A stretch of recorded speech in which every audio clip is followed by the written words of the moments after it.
Sun Business, les dirigeants et les entrepreneurs du territoire ont la parole. Clément Lessort. Voilà, bonjour à toutes et à tous, ravi de vous retrouver pour ce nouveau numéro de Sun Business. Vous le savez, c'est la chronique qui reçoit chaque semaine un décideur, un dirigeant pour vous parler de votre économie, de votre territoire et de votre quotidien. Alain Schlesser, bonjour. Bonjour. Merci d'avoir accepté mon invitation. Vous êtes directeur général de la Chambre de commerce et d'industrie des Pays de la Loire. Vous soutenez à ce titre-là et encadrez le réseau consulaire régional constitué des 5 CCI que nous connaissons. Vous représentez plus de 150 000 entreprises auprès des pouvoirs publics. Vous défendez à ce titre-là leurs intérêts à ces entreprises. Votre rôle est d'anticiper également et d'orienter les politiques de développement afin de contribuer à l'essor, au développement économique de notre territoire. Ça tombe bien, puisque vous avez mis en place ce projet, en tout cas cette prospective autour d'une vision du futur territorial pour les Pays de la Loire à horizon 2050. On va en parler avec vous, bien sûr. Ça s'inscrit dans la démarche Ma Région 2050 portée par le Conseil régional des Pays de la Loire.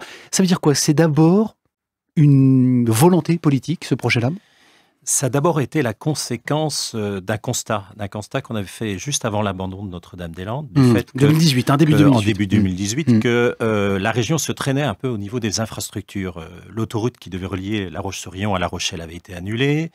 On était dans tout ce débat sur Notre-Dame-des-Landes. Remise en cause du grand port maritime. Ouais, on voyait que le grand port maritime risquait d'être déclassé et de passer en seconde catégorie. Le TGV s'installait, rapprochait Rennes, rapprochait Bordeaux, et notre TGV continuait à être très très lent quand il n'était pas arrêté par des sangliers sur la voie ferrée. Donc voilà, on avait un peu un constat de se dire notre région va tellement bien que finalement on oublie d'y faire les investissements qui permettront de préparer le futur. D'où cette réflexion. De lancer une démarche de vision prospective à l'aube 2040-2050. Et puis est arrivé l'abandon de Notre-Dame-des-Landes qui, très clairement, a bouleversé le programme de développement économique de notre région. Parce qu'on ne le sait pas assez, mais cet aéroport, parce qu'il était en connexion à la fois Rennes et Nantes, entre Rennes et Nantes, redessinait quelque part le territoire et développait notamment Nantes, la Loire-Atlantique, mais une partie de la région Pays de Loire vers le nord de la Loire, et à une interface avec la Bretagne. Donc on avait vraiment quelque chose qui était structurant pour l'avenir. Cet abandon rebattait complètement les cartes. Il fallait réfléchir à quel territoire gagnant nous voulions pour 2050. Bon, et ça remettait évidemment en perspective le poids des décisions locales face au national, cet abandon-là. C'est un traumatisme encore pour les chefs d'entreprise du territoire? À l'époque, ça a été un traumatisme. Bien entendu, on a obtenu quelques compensations au niveau régional, notamment dans le cadre d'un contrat d'avenir qui a été signé avec le Conseil régional. Mais on pensait que, vu du côté des chefs d'entreprise,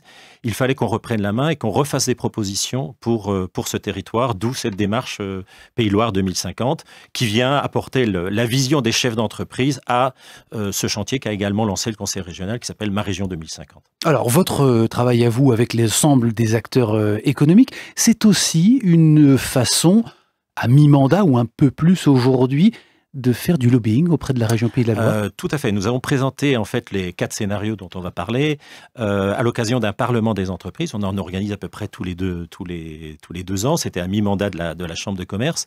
Et notre idée, c'est d'aboutir peut-être d'ici la fin de l'année à ce qui sera une plateforme de politique économique que nous soumettrons pour les prochaines élections régionales, sachant que les différents partis auront sans doute à se positionner par rapport à nos propositions que nous faisons, un peu à l'instar du travail de lobbying que fait aujourd'hui la CCI 44 vis-à-vis des candidats à la mairie de Nantes, mais ici au niveau régional. Alors, quels sont justement le dialogue, quelle est la qualité du dialogue, les relations que vous entretenez avec la région? Alors, on a eu une très bonne écoute du Conseil régional. Madame Morancet était présent à la totalité de cette séance.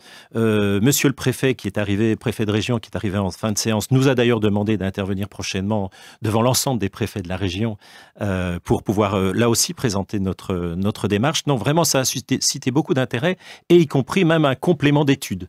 Ainsi, la présidente de la région nous a dit, mais voilà, c'est très bien votre démarche, est-ce que vous pourriez pas aller la tester vis-à-vis d'un public jeune?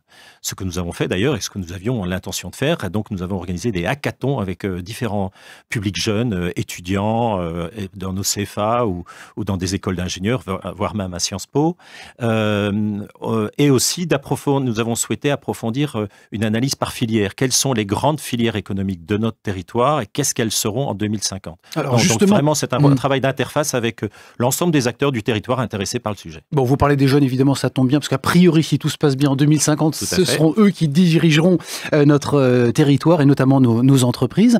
Quels sont les grands sujets, les grands défis qui vont impacter notre territoire à l'horizon 2050 ?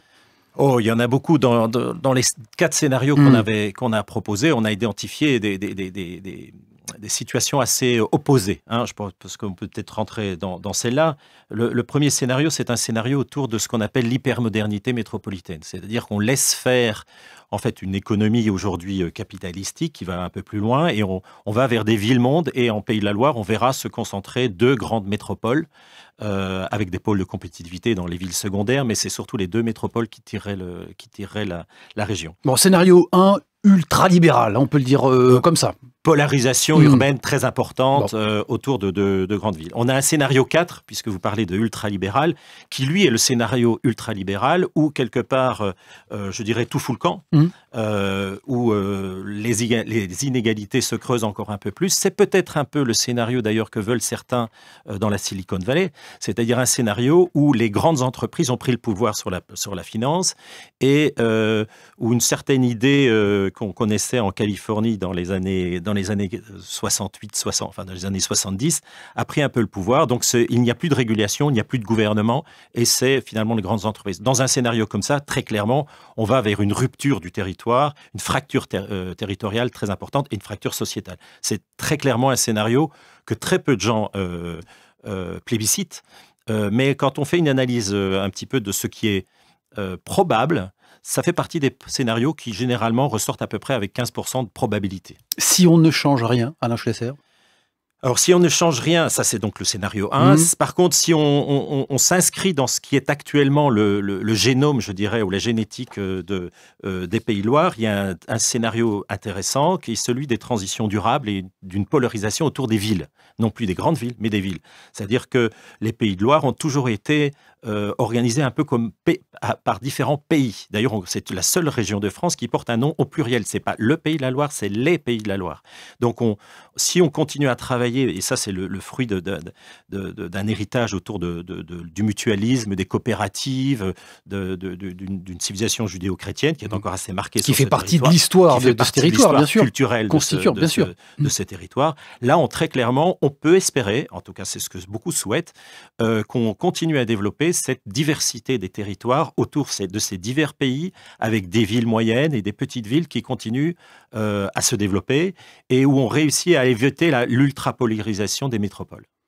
Quel est le caractère, justement, peut-être terminer sur le troisième scénario, il y en a 4 en tout, donc pour être tout à fait exhaustif. Le troisième scénario, alors là, c'est un scénario, je dirais, pour certains, darwinien. C'est un scénario où on accepte une décroissance sélective. Alors, on n'est pas allé jusqu'à des scénarios de décroissance totale comme certains le souhaitent ou le revendiquent. Néanmoins, c'est quand même un scénario où on accepterait qu'une partie de nos libertés individuelles soit remplacée par plus d'égalité et plus de fraternité. C'est-à-dire qu'on limite nos libertés individuelles pour pouvoir se contraindre à répondre aux enjeux climatiques notamment. Par exemple, c'est-à-dire on force par exemple les gens à ne plus avoir qu'une seule voiture ou avoir un quota d'énergie ou un quota d'eau consommable par personne. Et ce qui veut donc dire qu'on se réapproprie à ce moment-là complètement le territoire. On va sur les villages, on reconstruit les villages, on développe autour du village, je dirais dans le quart d'heure, l'ensemble des services culturels, économiques, sanitaires pour la population. Donc là, on est dans un tout autre système, un peu un système autarcique, qui pose d'ailleurs des problèmes d'équilibre mondiaux, mais qui a aussi ses avantages.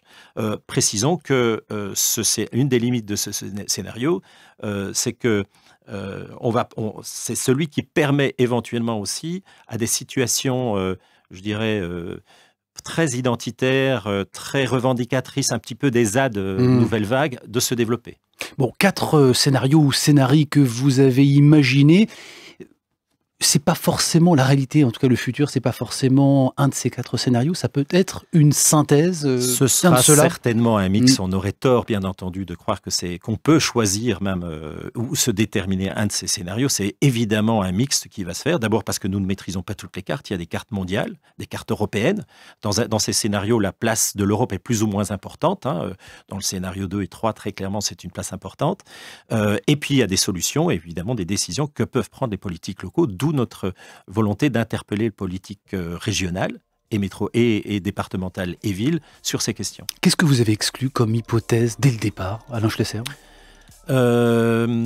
On a exclu, par exemple, alors il y a des hypothèses qui vous parleront peut-être moins, mais on a exclu très clairement, par exemple, que la fusion nucléaire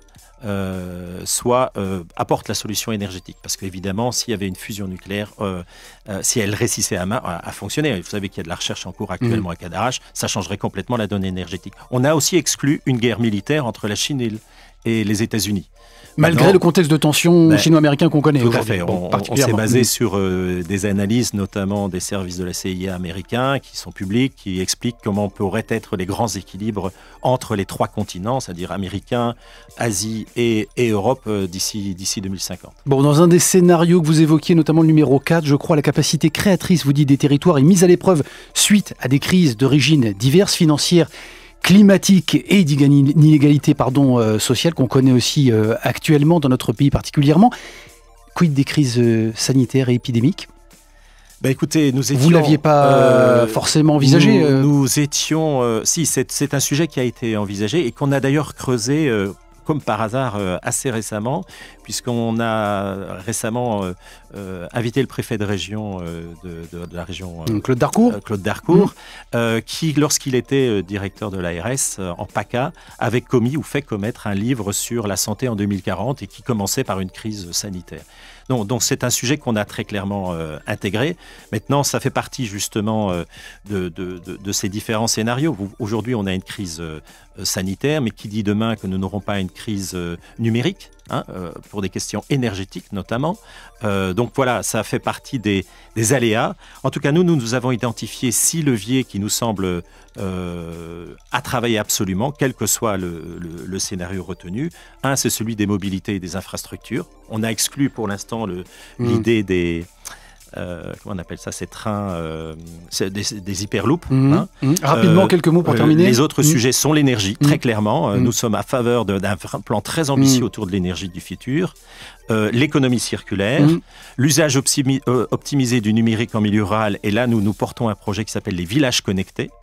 L'eau et la biodiversité dont il faudra bien se préoccuper, y compris au niveau des entreprises. Et enfin, la formation des jeunes et la formation tout au long de la vie. Alain Schlesser, directeur général de la Chambre de commerce et d'industrie des Pays de la Loire. Merci d'avoir été avec nous. J'en profite rapidement pour vous rappeler que vous pouvez revivre cette chronique sur les players et l'application myson que vous avez forcément toutes et tous téléchargés. J'en profite également très rapidement pour vous dire que la semaine prochaine, j'aurai le plaisir de recevoir Fabrice Aigron. Il est créateur de la marque En Direct des éleveurs qui réunit une quarantaine de producteurs et qui vend du lait sans intermédiaire en se passant des grandes coopératives dans près de 600 magasins sur le Grand Ouest. Merci pour votre fidélité. Excellente journée à l'écoute du son unique, bien entendu.